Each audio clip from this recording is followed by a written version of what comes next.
So hey, we got Rob on the line as we're going to talk road racing, so we can quit talking about Texas is gravel road racing in particular. And first of all, thanks for hanging with us on the phone this morning, Rob. Yeah, of course. I was about to correct you. I was like, this is a different kind of road racing we got going on here. Exactly.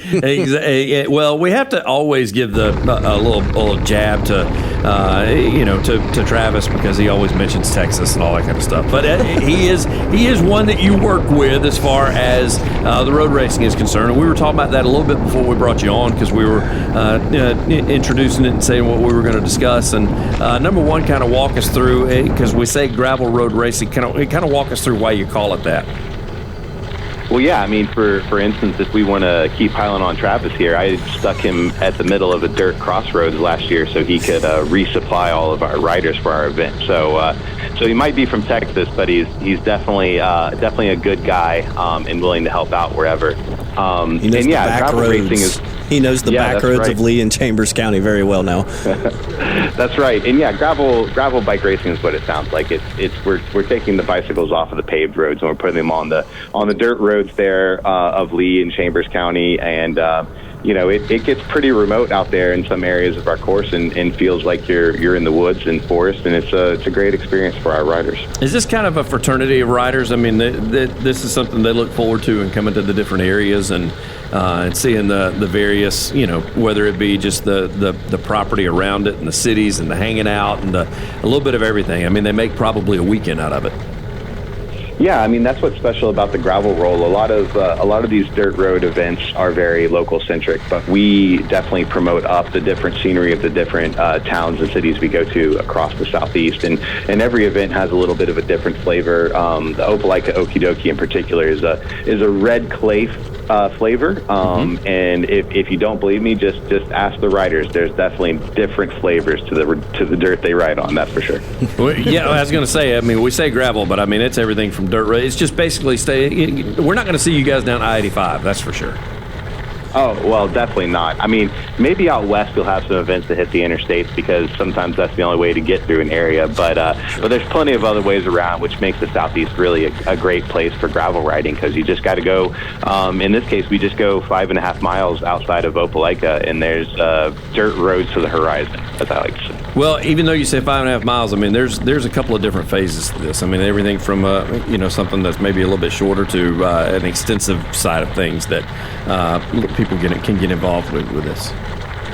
Yeah, that's correct. We have 3 different course options. Mm-hmm. So for some people, a short course of 38 miles sounds like a lot, but just like the tortoise and the hare, slow and steady wins the race. Anybody, and I do mean anybody, could get on a bike and do 38 miles. You might not do it fast, but you can do it. You have no how appropriate that is for a conversation we had earlier about the tortoise and the hare. It's so close to home inside this studio. Me and Ben are going to go really wild and go for the 104. I think I heard Travis even say that, because he just ran his first half marathon. I think I'm signing him up for 104. Yeah, You're going to get me a gravel bike too? Hey, on there it just says get a bike. Rob, speak to that. Speak to the low barrier of getting in this. This is, as your slogan says, super serious good times, but let's not scare the folks away who maybe this is their first time, like Travis. Mm-hmm. Yeah, I mean, I subscribe. So, a background. I was on the pointy end of bike racing for many years. I've been around the world with bike racing, been on TV, all the things like that. But I fully subscribe to what I call any bike anywhere, meaning it doesn't matter what bike you have. You can really take it anywhere you want. It might not be suited best for that task, but you don't need a road bike to just ride on paved roads. You can ride a road bike on dirt roads if you want to. You need to go a little slower and be a little more careful. Also, you can ride a mountain bike. A mountain bike might not be suited for the paved roads, but it'll make the dirt roads a lot better. And that's where gravel bikes come in. It's kind of a hybrid between the two. It makes it more efficient for the dirt while still kind of being fast like a road bike. But people riding the gravel roll have ridden just about everything except a unicycle. So if somebody wants to take up the unicycle challenge, I will give them a free entry. There are kids. Come bring a unicycle. There's a unicycle club. Yes, and there's some kids. Yes. Don't tempt me, Rob. No, let's do it. Unicycle. I'll give 2 free entries to unicyclers for the short course. All right, if the club is hearing this, if the unicycle club around town is hearing this, because I know I've seen kids my son's age around 8 and 9 doing this. Rob, question: walk people visually through the experience when they show up Saturday morning.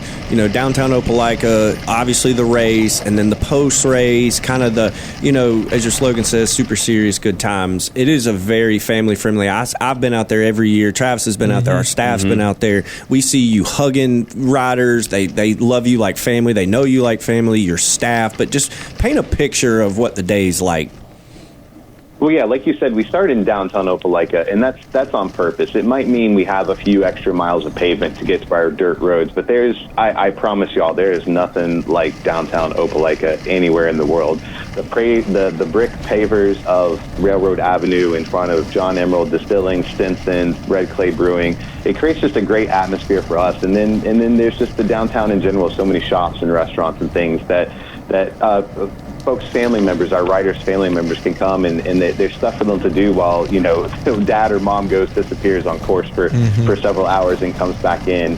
And so our format also isn't start to finish racing. It's very I would call it friendly. It is about the good time, because we have time segments out on course, meaning you're not racing the whole time. You're only racing during that time segment. So Anthony and Travis, you guys could ride with me, and then we get to the time segment, and I go do my own race. You guys do whatever you want to do. Smell the roses, get some pollen in your beard, Travis. Snack break. And then I sit there and wait a couple of hours for you guys at the end of the time segment. And then we ride back was to a town pro racer. A couple of hours. How long is the time segment? They're actually not that long. They're only a few miles long. I think our longest time segment is just 4 or 5 miles. Okay. But I don't presume to know how fast anybody wants to go, and that's kind of the point, right? You go your speed. We don't have prize money, so there's no stress. It's a low competitive environment. Competition for people who enjoy competition, but it's not their whole identity. Love it. Can they register by going to your guys' website? Yeah, give them the deets of it is listed on aotourism.com, but give them the deets of where to go, how to sign up, all the things. Yeah, you can get the basic information is go to gravelroll.com. That's what it sounds like, gravelroll.com. And from there we give information about the course maps, the distances. There's a link to a registration platform called Bike Reg, which most people who ride bikes and have done an event know Bike Reg. They probably already have an account in there. But those who don't and want to try it out, let us know. Also, you can shoot us an email or contact us through the website as well. If you're still not too sure, we can tell you, send a picture of your bike and we'll tell you that you're going to have a good time. Yeah, I was going to say, if they show up with a bunch of skinny tires trying to go out on the gravel road, they need to send a picture of the bike, so that way you guys can tell. But as always, Rob, I appreciate you guys doing this. We talked about it. I mean, it's been been doing this for years. It sounds like the community's embraced it. It sounds like it's a fun place to come whenever you come to the Auburn, Opelika, Lee County, and even, didn't you guys say Macon County? Chambers. Chambers County. Yeah. Going into Chambers County as well. So as always, I greatly appreciate your time, sir. Yeah, thank you guys. Thanks, Rob. Rob with us says we talked gravel road racing, and you can find out more information by going to aotourism.com.